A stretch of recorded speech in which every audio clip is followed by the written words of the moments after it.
Greetings and welcome everybody to the Beers and the Bodyslams podcast. Sitting across from me is the man that we all want to be because he crushes beer cans with his 2 middle fingers. Anyways, good old JB. Sitting to my left, he is the honey buttered Irish biscuit, Mr. Fluffy. And sitting across from me, he's the man that built the wall that the Shockmaster came through. Irish. My fault. The mask fell off. No, it's your fault. You built the bottom of the wall too These strong. aren't the droids you're looking for. Don't mind me. I'm over here crushing beer cans. We've got a great show. We're talking about Underrated. The most underrated wrestlers of the past, the current, maybe even the future. Ty Dillinger looking right at you, buddy. Tyler Breeze. Tyler Breeze. And we've got a phenomenal beer. I mean, it's like the AJ Styles with beer. It's so phenomenal. Can't wait. Yes, sir. It's a flying forearm to the face. It's a Superman punch, like cockeyed. Anyway, we got a lot of really cool stuff we're going to talk about and so much more when we come right back. This is the Beers and Bodyslams podcast. I'm afraid I've got some bad news. With your host, Mr. Fluffy. Hello, ladies. Good old JB. Booty-O's! They make sure you ain't booty. And the Irish O'Leary. There's only one word to describe you, and I'm gonna spell it out for you. A-A-W-S-T. This is the only podcast bringing you craft beer and pro wrestling that really matters. Ladies and gentlemen, boys and girls, children of all ages, D-Generation X proudly brings to you its WWF Tag Team Champion of the World, the Road Dogg Jesse James, the Badass Billy Gunn, the new. And that's the bottom line, because Stone Cold said so. What are we drinking? We are drinking from the JDub's Brewing Company out of Sarasota, Florida. JDubs. This is our second JDub's beer. This is their Bell Cow, which is their milk chocolate porter. Yes, it is. She is very tasty. It is sweet. It is smooth. It's like JB in the sheets. That's what she said. Wow. It's dark, smooth, and strong. It's good. Jeez. Might need to introduce me next week. Yeah, but that's the guy earlier saying his balls were itching, so I don't know what to tell you about that. No, Sounds like really see a doctor. This is. I've had Roses this beer are before. red, violets are blue. I've got herpes, and so do you. Oh my god! So I'll admit I've had this beer before, not on the show, but this is a really good. I kind of forgot about it when I saw it. JB's Beer Week, and when he brought it in, I was like, "Oh my god, I love that beer!" And I forgot all about it. Like it's the kind of beer where I know it's there. And I find other things, but when I try it, oh, it's good. Yeah, this is one of those beers. If you can stomach a porter, like this is not like an introductory beer. It's sweet, very sweet. Yeah. But this is one of those beers where if you like beer and you like chocolate milk, you're gonna love it's pretty chocolate milk. Love Exactly this beer. what it It's is. like beer would Nestle be Quick. This beer would Yeah. be great with a peanut butter sandwich. Yep. Oh, definitely. Oh yeah. Chocolate cake or... Oh my god, it's like it is chocolate milk home is and have good. both and try I didn't it. think of that one, but that's a really good reference. It's like it's like really thick Nestle's chocolate. Well, it's in the milk. description. Chocolate milk stout, I Yeah. believe. So yeah, but It's it milk chocolate, yeah, delivers on the Yes, It does. on the advertisement. It does. It's a great porter. It's smooth. It's creamy. What are the Girl Scout cookies that are the peanut butter, the tagalongs? Yeah. Tagalongs, yeah. Oh, dip some There tagalongs you in go. that bad boy. Oh my god. Damn. Actually, you no. go. I would just do shortbread cookies. And Can then we let it pause soak this up. show and I know, find some right? damn Girl Scouts and buy some cookies? There you go. Wow, you want to get drunk and tag Girl Scouts, huh? Yeah, so Whatever. this beer is really great. Whatever, itchy. Keep moving No, forward. it's really, really good. It's also a very unique can because it literally looks like a cow. Yeah. It does. It does. Looks like a cow. Who knew that Sarasota, Florida could make some amazing beers? But it's, I know, right? Oh, one of our other favorites is down that way. So yeah, I know. Yeah. But That's it's seems true. to be a trend. it's really good though. I enjoy it, and it's a beer, especially if you're in Florida. I know it's everywhere. Like I've seen this beer Oh, everywhere. yeah. Yeah, it's it's good. not a hard beer to find. So if you definitely like a good porter, definitely check out the milk chocolate style or milk chocolate porter from JDubs. All right, J-Dubs. so we're Good stuff. Pancakes. This would be a good beer There for you go. pancakes. Titus Worldwide needs to get on that. Worldwide? Okay. Side note: the videos of Titus, not Titus, but Apollo and Nia promoting their mixed match. When every time he goes, Titus, no. She puts his hand on his face. It's Yeah. like, that's funny. There was like 3 of them I saw, Yeah. and each one was funnier than the next Now one. he's no longer Cruz. They dropped the last name. He's just Apollo now. Yeah, and did you see that Terry Crews was suing them? Really? Yeah, supposedly. For using his name? That name? Using his last name. I'm like, wait. You know, man, people It's have a that last name. surname. Yeah, It's a surname. Yeah, I mean, mean, if he was going people as have that name. Terry Apollo Crews, you'd have a problem there. But he was going under sit Apollo down. Crews. But check that out. I saw All right. that on the internet. on the earlier. Twitter's machines, Yeah, on the Twitter's, my Facebook, Unbelievable. on the Twitter face, yeah, on the Insta face, and the Bookwitters. on the big words. All right, so we're talking about most underrated wrestlers. Our favorite underrated wrestlers from the history of WB, WCW, whatever. Yes. I'm sure we're going to venture in. Yep. So we're just talking about guys that we feel as individuals that were really good in the ring, may have had runs. I mean, they could have had titles and done things, but just either they're not talked about now in that vein, and they should be, or even at the time, they were just never given the full due. Right. So we're going to do it normal round robin style. I'm going to let you guys, we'll go around with it. Sounds good. You Yeah. good? Who wants to start? Not it. Okay. Oh, okay. Guess I'll go first. I'll then. go first if you Yeah, want. Go ahead. Okay. My first one is Lance Storm. If I could be serious for a moment. Oh, Lance was great. Lance was KO before KO was KO. True. In that he was dry in the ring. I mean, KO's a lot funnier than Lance, but brutal style, very calculated. Every move in the ring. When you watch Lance wrestle, you could see that he was thinking 2 moves ahead. Mm-hmm. And how badly do I want to hurt you with this move? And how badly do I want to really hurt you with the next move? Right. And everything he did looked stiff and brutal. And it was always fun to watch him Trained in the wrestle. dungeon, if I'm not mistaken, right? What? Bret Hart, Stu Hart's No, I don't famous think I don't think up he was in Canada. the dungeon. I think he was one of the training sessions. He wasn't in the dungeon, but he was trained by some of the Harts. Oh, okay. I know think he some of was the brothers affiliated trained. with them Yeah. in his training growing up. Because he was up there with Stampede, with Jericho, and all Yeah. that for a while. Yeah, the thing about Lance that was so great was, even though he wasn't as funny, he brought a believability to it. And the more that I'm listening to the podcast he does, Killing the Town with Cyrus, Don Callis, Yeah. the more it's really, I really took him for granted. Yeah. Because he talks about the psychology of the matches and being in the rings. And the thing about underrated wrestlers, if they don't get their due and they're still healthy, what they do is they teach. Yeah. Yep. And the list of and they're primarily female wrestlers that have come out of the Lance Storm Wrestling Academy. Mm-hmm. Emma, Tennille Dashwood, Yeah. Sasha Banks. Yep. There's several women that are coming up through NXT that he's trained. So it's he's one of those guys. He was great. Go back on the network and watch Smoky Mountain Wrestling and watch him and Jericho's introduction, because the whole group of videos they have is primarily when Lance and Jericho came into Smoky Mountain Wrestling.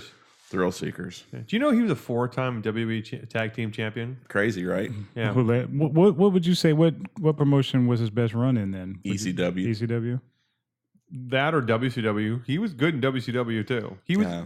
That's where I remember him as WCW. But he was best utilized, in my opinion, In Yeah. ECW. in ECW. Yeah, so, all right. Because he had Heyman who knew how to use that. Yeah, exactly. He leveraged that. So we're talking about like people he's trained. So I've got the list in front of me real fast. I'm going to give you a couple names of people he's trained into it. He trained the Boogeyman. I'm coming to get ya. He trained Dolph Ziggler, Emma, Wow. Just Incredible, Bunch of nobodies. Mickey James, Bunch of nobodies. Peyton Royce. Who? Yeah. Oh, speaking of I Peyton know you were Royce. gonna say Speaking of both Peyton, of them. Tyler Breeze. All came through his program. Really? Yeah. All Wow. came through. And there's more than man, that, but I'm saying impressive that's list. just Notables. The iconic duo. Do you know why they've been off TV? Yep. Enhancement. Yes, they've become enhancement talent. Oh. They You know, they That's Gail not the first one them. for Billy. Yeah, no, they Gail Kimmed them. They gave them the augmentation, and that ruined her WWE. Yeah. Gail. Yeah. Oh yeah. All right, JB, who's your first one? It's funny that I'm going to even say the fact that he's underrated because he's a legend to people that know and follow wrestling over the years. But Ricky Steamboat, Yeah. he never I got agree the with that. push and the just due I think that he deserved. The match that I always will remember was the WrestleMania 3 with Macho Man. One of the greatest wrestling matches of all time. Yes, by far, and probably one of my top 10 easily. Yeah. That's where I really started to follow his career, and I read a story. Did you guys hear why he never really took off? No. So he had the Intercontinental title, and he was supposed to have the belt for a year, and he asked Vince McMahon to take off for 2 weeks for the birth of his child, and Vince McMahon, I guess he didn't like that. So after he got back, he asked for 2 measly weeks. Yeah, 2 weeks. So he had him drop the belt. He didn't want him to take time off. So he had him drop the belt to Honky Tonk Man 2 weeks later. And instead of 2 weeks, Steamboat took 6 months off. And then when he got back, he never really recaptured. He never pushed him again after that. Yeah. So that's why you didn't see him with a long run. But I mean, I remember him and Flair in WCW. They had some great matches. Yeah. He made a simple arm drag look like a ballet move or something. It was just poetry. Watching him wrestle, everything was so fluent, and it was a shame that he never really got the push. But to me, talent wise, he was one of the top 10 of all time. Absolutely. In the ring, but as far as him getting his credit and just due, I don't think he ever got that. He has, according to Wrestling Observer, he has 4 5-star matches under his belt. Wow. 3 of them with Flair. Actually, probably 4 with Flair, but it's a war game, so I'm sure Flair was in there. But yeah, so I mean, a lot of guys don't ever get 1. Yeah. He has 4. Yeah. And yeah, he was great. And I remember, him with Savage was just money. Oh, beyond. They were so polar opposites. Oh my God. And just Enter the Brewing. All I remember about that feud beyond the WrestleMania match was the bell ring to the throat. Yeah. That was a signature moment from that match. That was such a moment. And as a young little Fluffy, when you didn't know it was fake. Yeah. That was just so. And that's when you made the decision of, all right, either you love Randy Savage or being Randy Savage, or you realize he's the most evil person in the ring. Right. Yeah. I loved him and went on from there. I think you meant predetermined. Okay, yes, predetermined. Just so that you don't get beat up. Yes, I know. That's Sorry. the deal. But yeah, I mean, it's he was great though. Absolutely. My guy is a 4 Horsemen. You're gonna steal mine. Who are you gonna say? Double A. Nope. Oh, wow. Dean Malenko. Oh, you're gonna steal one of mine. Yeah, sorry. Dean Malenko. Dean Malenko was never quite utilized, primarily because he was a short man growing up in the world of WCW and WWF/E when it was a big man's game.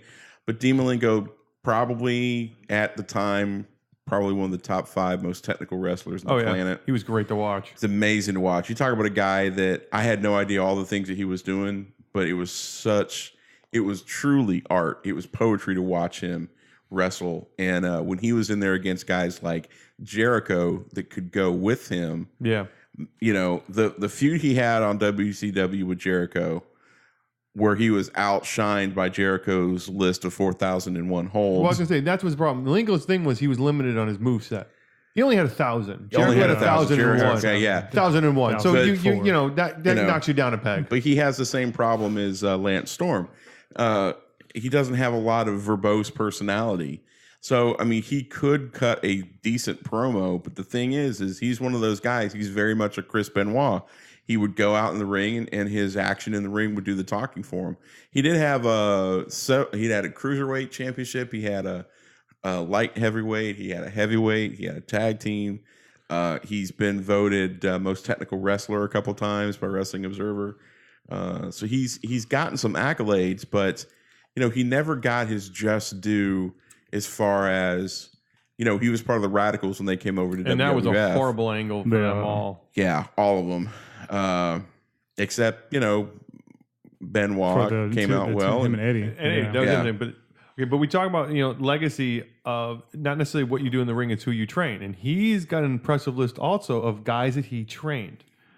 Highlights on this list, Brock Lesnar, Christy Hemme, Jamie Noble, Kane, Ken Shamrock, Mark Marrow, Molly Holly, you know, I'm trying to think, Shaw Wantman, Shelton Benjamin, all were trained by no stopping me and now. more. So, I mean, when you start looking at that kind of list, you're like, you know, he was able to pass on amazing talent. Right. I agree. You know, The problem with him is he just came up during the wrong era. Yep. You know, well, I think him and Lance had the same problem. They came up in the Attitude Era, and it wasn't tailored to their skill set. Could you imagine him in his prime in ROH? Oh my goodness. Oh my! Imagine him now on 205. He would actually make 205 interesting. It's getting better. Yeah. Yeah. Well, Triple H took over. Yeah. So you'll see some improvements there. All right. So my next one, I'm going to go a little more old school on this one. A guy that was an amazing talent when he was in the ring the first time, had a gimmick that you would normally think is a piece of crap, but actually made it work because who he was associated with would be Mike Rotunda. Yeah. Mike Rotunda was a great talent. Oh, you know, I mean, just amateur background. You know, when he first came in to WWE the first time, he did some single stuff, but he was also part of a tag team. And that was actually the team, the US Express. That was actually the team that the original song American Hero was written for Hogan's theme. Was actually written. Really? Oh yeah. Oh yeah. No. It was actually him and Barry Windham were the US Express. And Real American was written for them. And when they sort of disappeared very quickly, Hogan took that song and ran with it. So Vince, brother, I want that theme. And that's supposedly part of it is Hogan went, I like that song. I want that song. The original John Cena. Yeah. So, you know, it's he makes John Cena look like an amateur. Exactly. But then he comes back in a gimmick that you would think would be horrible. He's a tax IRS guy. Erwin R. Shyster. Yeah. But man, he made it work. And when he tagged up with Ted DiBiase's Money Incorporated, I love DiBiase to begin with. That tag team was great. They really complemented each other really, really well. Yeah, he was one of those guys that you just hated. Speaking of, I was talking about going back and watching some of the old Smoky Mountain stuff. One of the guys they had one of the shows I watched was a young Ted DiBiase, and I did not recognize him because he didn't have the facial hair. Yeah. Big, oh wow, that was amazing. Yeah. Rotunda, I remember he came up and he was paired with, I want to say, Rick Steiner and Scott Steiner for a while, some kind of amateur, because he had the Syracuse get up on at the time when he first broke in WCW, and they were playing off their amateur backgrounds. I don't know if they weren't really like a quote unquote stable, but they did some tag team matches together. Three-man tag stuff. I was like, man, this dude is really good. And like back then, like you didn't even really have to talk. You know what I mean? Like I'm just watching the action. And it's like I wanted to see how well it was they moved. Varsity Club. That's what it was. Yeah. Varsity Club. I had to go do some research. I couldn't remember the name, but I knew Varsity Club. They were paired together. Yeah, nice. But yeah, I remember him came and he had this little orange Syracuse outfit. Yep. And they had their Michigan stuff, so it was just cool. Yeah, it was Varsity Club. I'm looking it up right now. It was Kevin Sullivan, Mike Rotunda, Rick Steiner, Stevie Williams, Hi Bear, and Dan Spivey. It's Dan Spivey. That's right. We're all the Varsity Club. Yeah, that's wow, that's an actually interesting little group. I forgot about that group until you just mentioned it. I had to go look it up. That was interesting. All right, JB, who do you got? Fortunately, his life was cut short. One of my favorites growing up was Brian Pillman.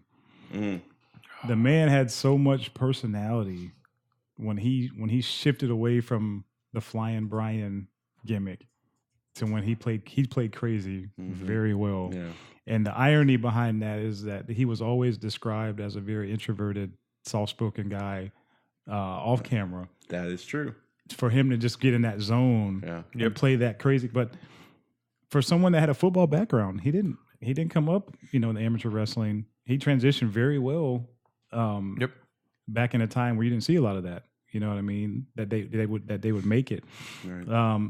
he had a horrible ankle injury, I remember, and a heart condition towards the end, and was on a lot of medication, and ultimately, led to his demise. But he was when him and Stone Cold had that feud, and not even their feud. It had a low moment, but at the same time, it highlighted his terrifying his potential. Yeah, it's terrifying. It highlighted his potential to go toe to toe with somebody like that. Did I ever tell you my Flying Brian story? No, please do. So I was for a long time I was a working musician in the Atlanta area, and we played in the hotel where a lot of the wrestlers stayed. It's where I met Flair. It's where I met. Well, I didn't meet Snuka, but he was in the background and all that stuff. So we would play, and we got to know. Like I set Brian Knobs up with one of the girls that was there, because not only would the wrestlers stay there, but Atlanta's a strip club town. So a lot of the strippers would stay there because the lady that ran the place was a former wrestler, and she had ties to the strip club community. So wrestlers and strippers, what a combination! So we're playing, and we got done one night, and I wasn't tearing down, but I was cleaning up. I was getting ready to go, and it was late. And there's a guy sitting in a booth by himself, and I walk past, and I hear this voice say, "Hey, man!" And I stopped, and he says, "Man, really great set, guys. I mean, I really love watching you play drums." And I got that a lot, and they were usually drunk people, so I'm like, "Yeah, man, I really appreciate that." When I stopped and I looked at him, I was like, "Holy shit, you're Brian Pillman." And he says, "You know who I am?" Like, yeah, "You know who I am?" I'm like, "Yes, I do." And he was like, "Really?" I'm like, "Yeah." I said, "We all watch wrestling because of you guys are here, so we have to know you guys because we, want to make sure that you guys have a comfortable stay because you're away from home." He's like, "Oh man, that's really nice." He said, "Hey, you want to have dinner?" Sure. So we walked across the parking lot to the Waffle House. He sat there and we had dinner, and he told road stories. And the Waffle House. He was really quiet though. But I mean, he wasn't like how he was just like, "Hey man, would you be interested in grabbing dinner? I'm kind of by myself, and I'm hungry, but I don't want to, I'm like, yeah, man, let's go."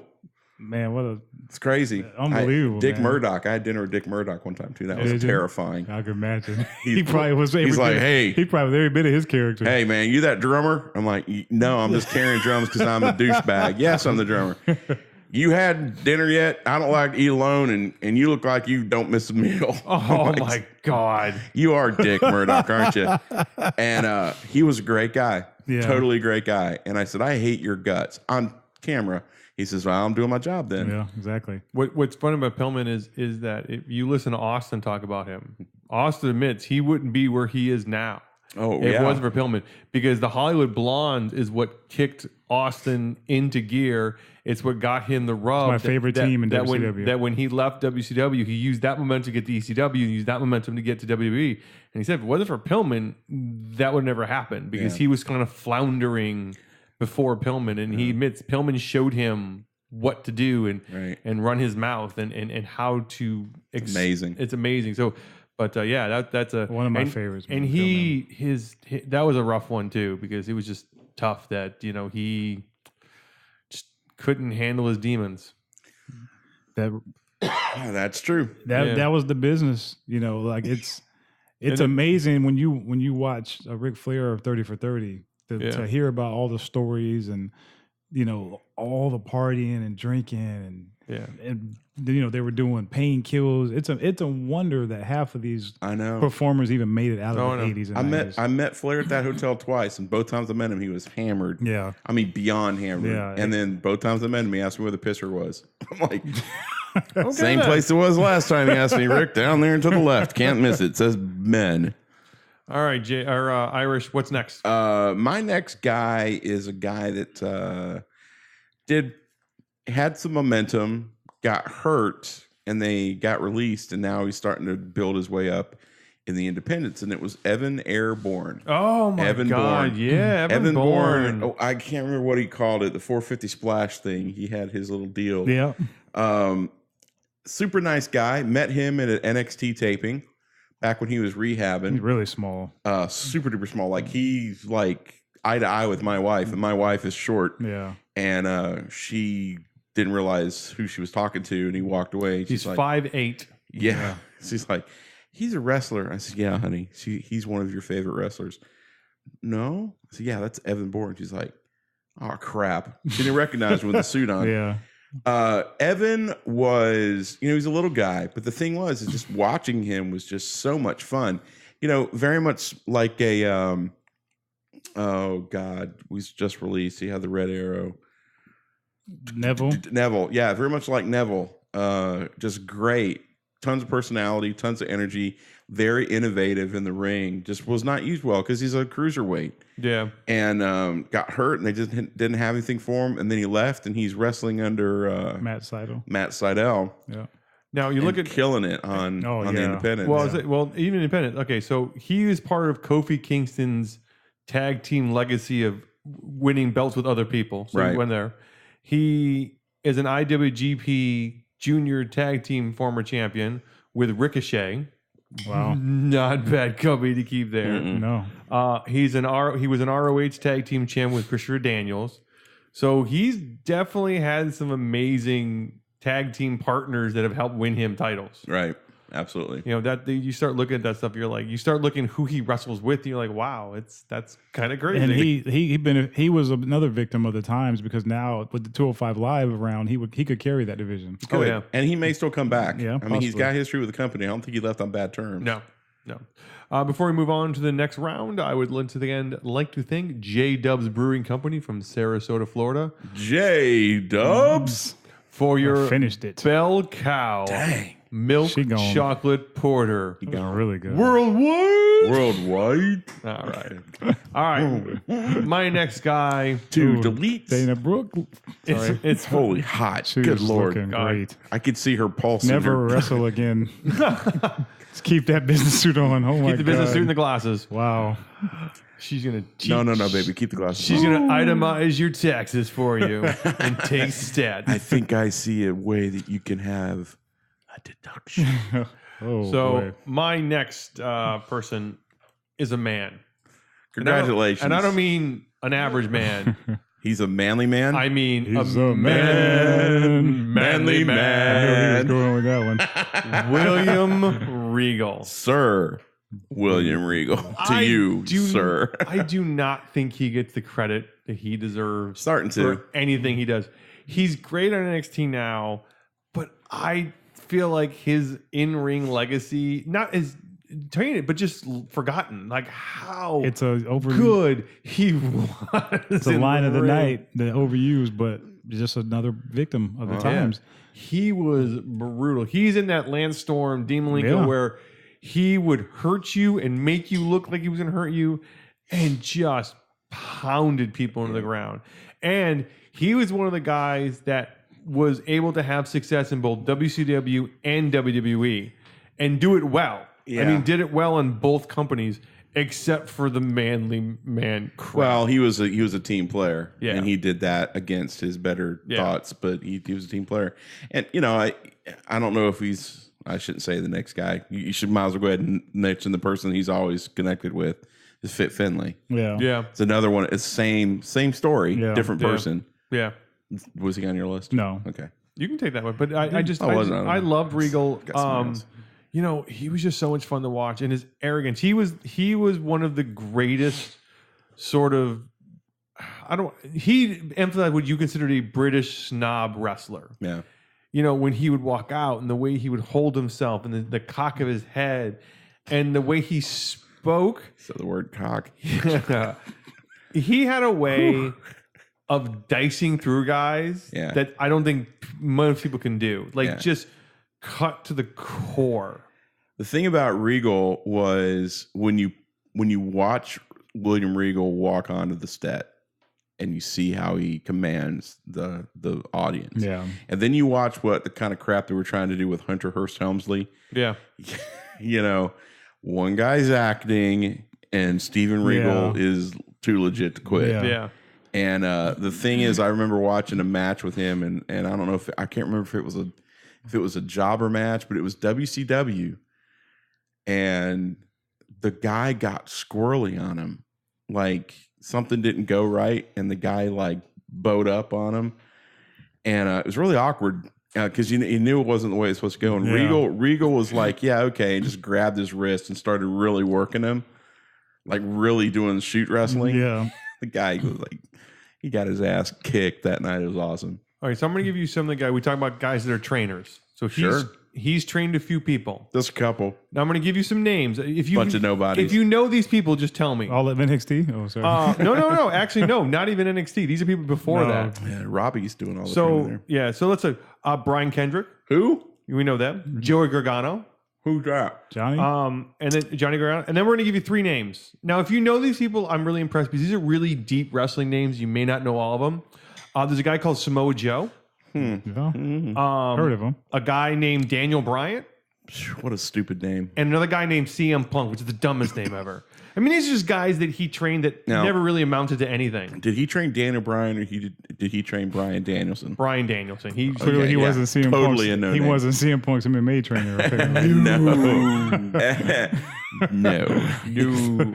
But I mean, again, you go back to the guys that sometimes we talk about we're underappreciated, but they train these people that become legends. I mean, just gods in the wrestling ring. Well, that just goes to show you, different time period, different leadership structure. Yep, would have gone better for them. So you said Fit Finlay was yours? No, Fit. I just wanted to throw him out there because he's always That's a good comparison. Yeah. All right, JB, you got another one? Yeah, you mentioned his name before, Barry Windham.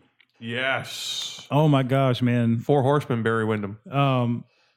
For his size, though, he was like a lanky 6'3", 6'4", but he moved well for a big guy. You know what I mean? Like a gazelle. He had U.S. title runs. He had the world title, I think, once maybe. He was feuding with Lex Luger.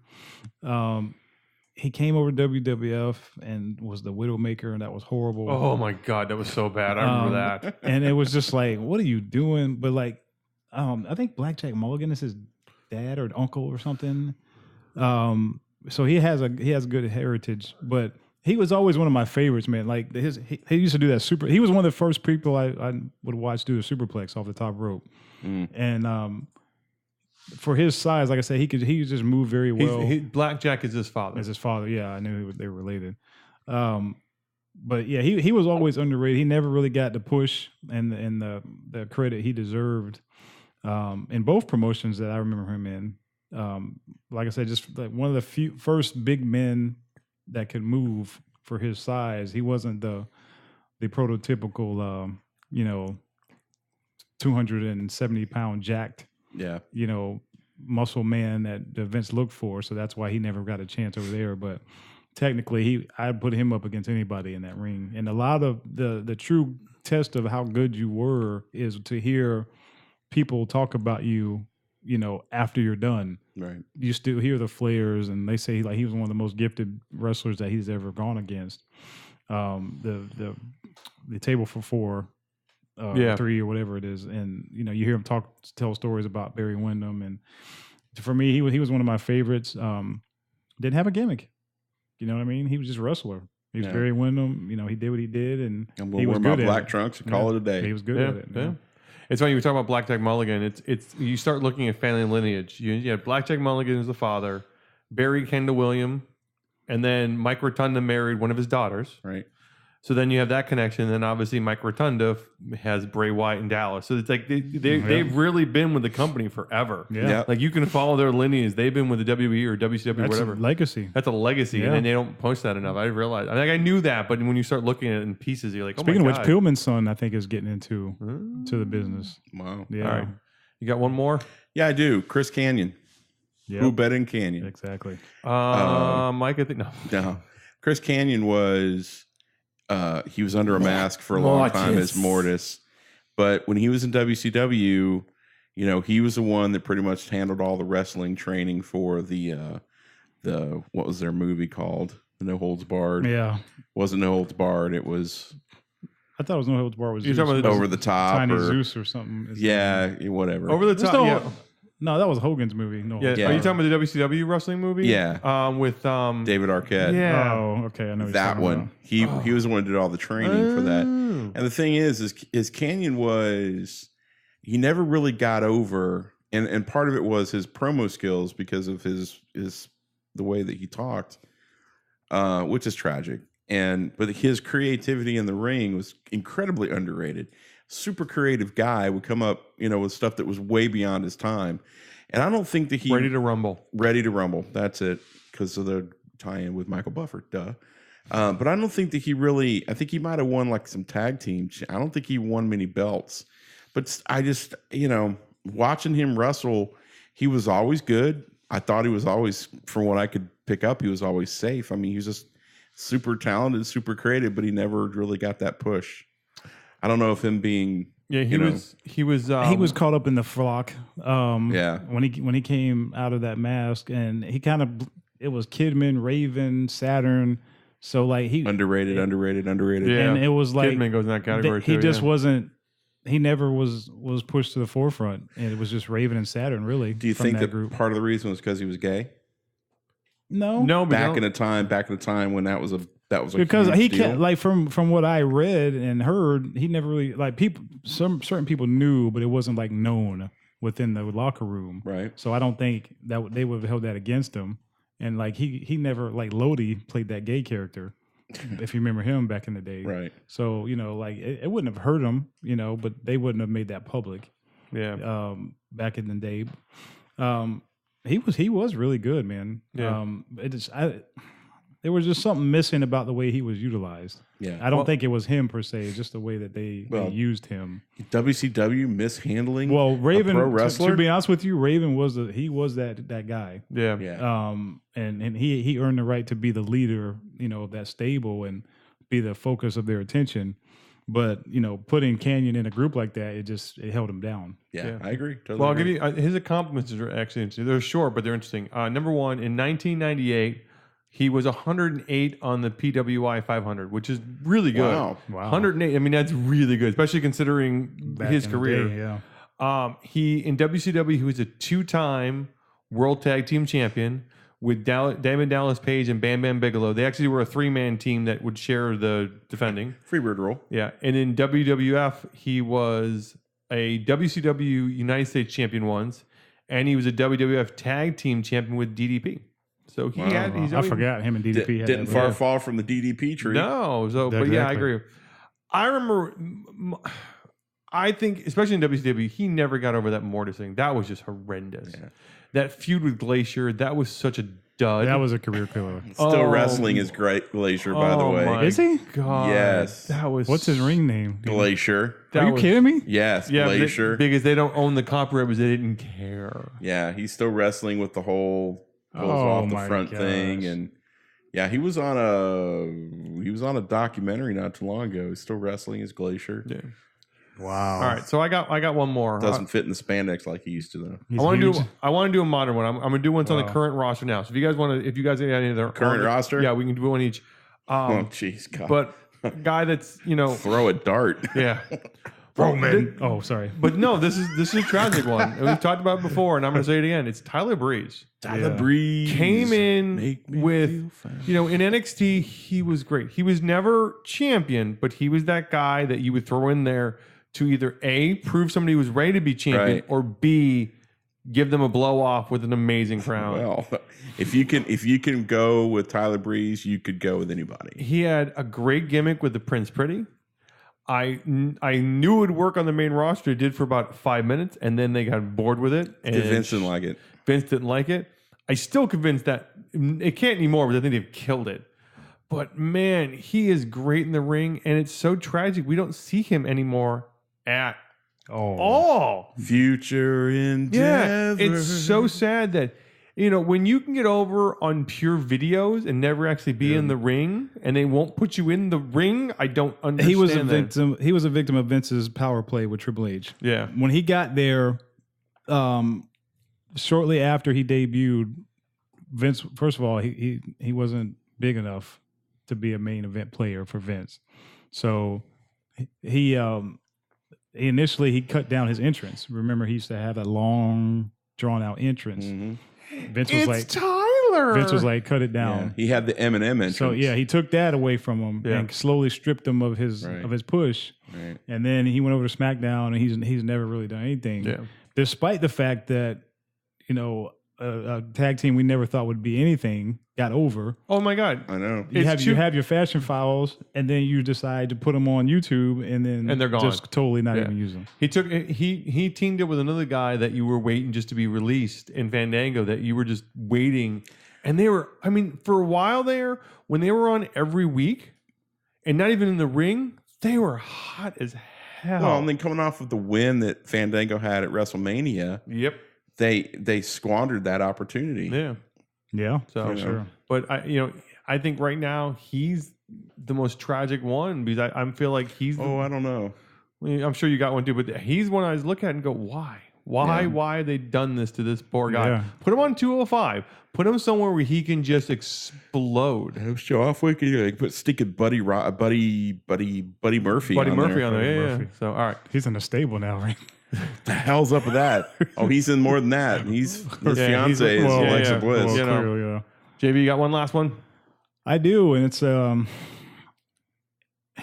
don't know about underrated, but John Cena would not be on the list. I would say underutilized, and I never thought I would say it's Bayley. For someone to come in with so much hype and fanfare, to be where she's at now, she's basically a footnote. Yep. On a show Monday night. Sometimes she doesn't really do anything. Yep. How someone can go from her and Sasha tore the house down in NXT. Oh my God. How she can come over with that hype and lose all the momentum that she got within 6 months. She's just gotten lost in the shuffle. And unfortunately for her, Asuka's not doing her any favors now. Nia Jax isn't doing her any favors now. Ronda Rousey's not going to do her any favors now. So she gets pushed further and further down. She's resisting it, but at the same time, from a career standpoint, you're going to have to do something different. True. I know she's resistant to the heel turn change. Hopefully she's agreed to it, but her character needs a boost. She needs a full repackaging. She's like Cena was in this regard. She was probably saw herself as a lifelong fan favorite, and then when she initially started getting booed, you could tell it bothered her. You know what I mean? Because she didn't know how to react to it. She'd never been booed before, right? And it was like, well, what the hell did that come from? You know what I mean? And, yeah. And it was like from that moment on, it seemed like she kind of lost her way a little bit and couldn't really find her niche. And just interview that I read, she was, questioning herself a little bit, this, that, and the other. But, they have a lot of depth. I'm hoping after the Mania, they do a little shuffle again and she goes to SmackDown, or they put her somewhere where she can be featured. Right. Because she's way too talented to be underutilized the way she's been. She just needs a new edge. The girl next door, like that's not the world we live in anymore. But she can be. Unfortunately, we don't cheer that. But she can be the girl next door that rejects you making her the girl next door. And AJ Lee, like I think she should go. Exactly. She should be an AJ Lee type ish. Have a little edge to her. I know you think I'm cute. I know you think I'm small, but I'm going to prove you wrong. But I'm going to play it up. The skipping. I mean, that's what AJ was great at. That whole, skipping down to the ring and then getting the ring and just kicking ass, and then skipping out of the ring and doing the little tweaks and little looks. Bayley could totally pull that off and be that. Oh, shut! You mentioned it before. I beat you. Like pretend like she's going to hug him and then belly to belly. Do stuff like that. But she needs a makeover to salvage her. Get rid of the tube men. Get rid of those. That's the problem is she's got John Cena disease. Yeah. Like there's a video that came up today where this little girl and her 3 siblings. Merch. Well, no, there's a little girl and she did the whole Bayley entrance with the music, and then the kids, her siblings stood up and did the wacky waving inflatable arm floating tube men. I was like, holy crap, that's cute. Yeah, she's safe. And she's or make her a tweener. Well, she doesn't have to go full. I agree with you. She give her a little something. edge. You know what I mean? Yeah, she needs something, but a little competitive fight. But she's got the one thing that nobody else on the roster's got. She's got kid appeal. Yeah. And WWE's like, I'll take that for $1. Yeah. So we could do the whole show on underrated female wrestlers. I mean, we could seriously go down the list. Yeah. My last person was a guy, but the more I think about it, I mean. Well, I got to give women some. Dude, yeah. I mean, we could We could do a whole show all on that day. one. We could spend all day, Naomi, on all the different people that they're really underutilizing. Naomi, and I think my last person, honestly, is Sami Zayn. Okay. The reason I say Sami is because he's kind of over right now. The reason I say Sami is because let's assume for a second that Kevin Owens is not in the picture. Without Kevin Owens, without the feud with Kevin Owens, without Kevin Owens as his best friend, without Kevin Owens being anywhere involved with Sami Zayn, he's Tyler Breeze. He's nothing. Yeah. Not because he's not something, just because they wouldn't see him in that capacity. Vince doesn't see him like that. Vince told him that. I just say every time you go out there, I think it's annoying. You're doing it and the fans cheer you, and I don't understand. So do what you're going to be a heel. Just keep doing what you're doing, except do it more. Yeah. Like, what the hell, man? Yeah. This was the heart of NXT.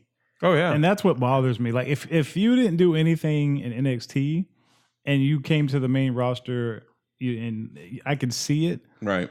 But you were the face of the NXT for years. Right. Well, and then you're brought up, but again, it's part of the power play. It's more of an indictment. Well, exactly. Yeah. You there's a list of those. Finn, yeah. Tyler Breeze, yeah. Even Samoa Joe hasn't gotten his way. Even friggin' Bobby Roode, I don't feel like is being used. Bo properly. Dallas. Bo Dallas. Yeah. Bo Dallas is one of the longest reigning champions. Yeah, the only champion that's actually done anything outside of Asuka. These are all honorable mention folks. Is Rollins. Yeah, Rollins. Yeah. Rollins was the only one. Yeah. But God, the list is ridiculous. I mean, you look at Ty Dillinger. Yeah, Ty Dillinger wasn't the heart of NXT, but he the was Ascension, the most dominant tag team in NXT history. The problem is when you start looking at guys that are coming up, like spoilers. Johnny Gargano just lost a he's coming. title or career. Yeah. He's coming. Yep. What are they going to do with Johnny Gargano? 205. Oh, you can't. You can't. You can't. I agree. He's too big for that. No, you can't. He's you can't. Johnny Gargano. He's the next. He's the next Daniel Bryan. You can't do that. He's got to be. I hope so. You I know. I'm can't. hoping. Yeah. I'm hoping. No way you do that. But some of the guys they're talking about bringing up. Drew. The rumors Drew might be coming up. You've got Drew McIntyre. He's got to come back from being hurt first. Well, that's when he comes back. He's not going back to NXT. He's going to come to the main roster. Yeah, that's what I've read. That he may not. He may be done with NXT altogether. Is he Drew McIntyre or is he Drew Galloway? Or McIntyre. Okay. Galloway was on the indie. Yeah. And then we got Authors of Pain coming up supposedly. Gotta go to SmackDown. They need. I mean, I'm worried because I don't want to do the show a year from now the same topic and we're talking about all these guys. Yeah, and then you look at they won't be around. Yeah, but then you look at guys like another year like this, they won't be around.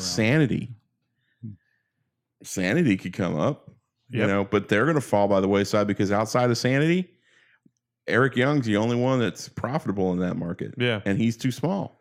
Yeah. So it's just it's frustrating. The laundry list, and the sad thing about this whole show is the laundry list of people who are super underrated is way more than the list of over wrestlers. And it's not because they weren't talented. And it's not because, they did anything wrong. Yeah. For the most part, they're either in the wrong era or they just were not given the opportunity. Honorable mention. You can mention Bray Wyatt. You could mention in this list. I'm trying to think who else. But I don't want people to think that we're getting underrated confused with underutilized. It's they're underutilized because the company underrates them. Correct. Yeah. So but underutilization. But I don't want people to think that we're straying off. No. But it ties into the fact that I think it becomes this is a reason why they're being underutilized. But I think who's underutilized now becomes underrated in the future. Exactly. Because that's the problem. Is it's right now. I agree with what you're saying right now. But like 5 years from now, 10 years from now, we're gonna say, "Wow, you remember that Bray Wyatt guy? He was totally wasted." Yeah. In underutilized. That's where they're going. Right. That's the problem is we're building towards that, and we'll see where we go with this new year of less shows and ever beyond the same. I mean, I don't know. When the Young Bucks are taking on Tyler Breeze and whoever the hell else he picks as a tag team partner next year at Wrestle Kingdom 13. It'll be phenomenal. Okay, off subject real fast. One quick thing off subject. Did you hear Luke Gallows this week? No. Okay. Has he put it out there? Luke Gallows coming home, said that it would be a shame if the Young Bucks never came Bucks never came to WWE and that they need to come. They don't want to. They don't want to, but he put it out there that he feels like they need to come to prove. It would be. Give them about 3 more years. Let them make all the monies that they can and do everything that they can because they're copyright all of your stuff now. That's right. Oh, they already have. They're jumping the shark right now, and they joked about it on the Being the Elite. Yeah. Oh no, they know it. Bullet Club is getting ready to greatly change, and I think part of it is the Elite's going to split off. Well, yeah, but this is off target. They're doing their show, right? Yeah, they're doing their own show, All In. And I believe that part of the reason that all this friction is going on is because the main event's going to be Cody and I agree with you. Kenny Omega. Yeah, which will sell tickets. Oh my God, totally. Yeah. Speaking of doing a 180 turnaround, Cody, when he left, he was like an afterthought. You know what I mean? Yeah, he should have been number 1 on our list. He was Stardust. And now look at him, man. Now he's one of the hottest. And maybe that's why we were colored now because now I know what he's become. And it's hard to say he's underrated because he has just become one of the top wrestlers in the world. Well, I mean, he even said that he fell out of love with it. And then he rediscovered his passion and love for it. And that's the thing. You listen to, I can't remember what podcast he's on, but you listen to CM Punk. Yeah. And he recounts the story of when he was in the office with Vince. And Trips was in there, and he's like, no, you can stay because this involves you too. He says, I'm sick of this. I'm tired of this. I'm hurt. I'm concussed. I hate what I'm doing. I could barely get out of bed. You made promises you haven't kept. You know, F this, F you, I'm done. Yeah. I'm like, holy crap. Yeah. So I think that it's the touring schedule. It's brutal. It's crazy. Definitely. Well, even the guys talk about that. They said, they're doing the house shows and all that stuff. It's just brutal on their bodies and doing, 5 nights a week, 4 nights a week. It's not easy. Well, that's why Ziggler's like, look, man, I'm in Orlando tonight. I got to be in Miami tomorrow. After my match, I'm hitting the road. Yeah. You know what I mean? Like, I'm not going to stick around for another 2 hours and get in town at 4:00 in the morning. And, for no reason other than just you want me here. When I'm done, let me get out of here and go on the road. I got to pay for my own stuff anyway, so let me get on there. Right. All right. So I would like to thank JDub's Brewing Company from Sarasota, Florida, for your Bell Cow Milk Chocolate Porter. God, that was good. It was. How good that beer I'm ready was. for another one. Yeah, me too, man. Oh, my Let's God. go get some more. When you're ready to put your beer down. You're so dumb. You think John Cena's underutilized. Make sure you head over to vintagepressing.com. Vintagepressing.com, where you can get drink coasters, luggage tags, phone cases, and more. Make sure you visit us over at facebook.com/beers and body slams podcast. You can see all of our social tweets and all that kind of good. Well, not tweets, but you know what I'm saying. That too. You can see that over there. You can also visit us at beersandbodyslams.com. Check out all of our show archives as well as our amazing sponsors. They take great care of us, and they will take even better care of you. You can follow us on the Untapped app. You can follow me at Good OLJB as I tap my liver and try and get another sample of this coffee porter. You can follow me at Mr. Fluffy as I make sure that my liver doesn't think my kidneys are underrated. And you can follow me as I treat my liver like an underrated Chris Canyon at The Irish O'Leary. Make sure you tune in Thursday where we're going to recap Elimination Chamber. Get some of the reactions and fallout from that, and we'll talk about the wrestling news of the week. Yep. And we'll be back on the following Monday for a topic, and as always, we'll figure out that topic as we go along because Fair enough. That's how we do it. As always, make sure you keep your pint glasses full, Drunk, and your body slam stiff. You've been listening to the Beers and Body Slams podcast. Find us online at beersandbodyslams.com and on Facebook at facebook.com/Beers and Body Slams podcast. Until next time. Have a nice day.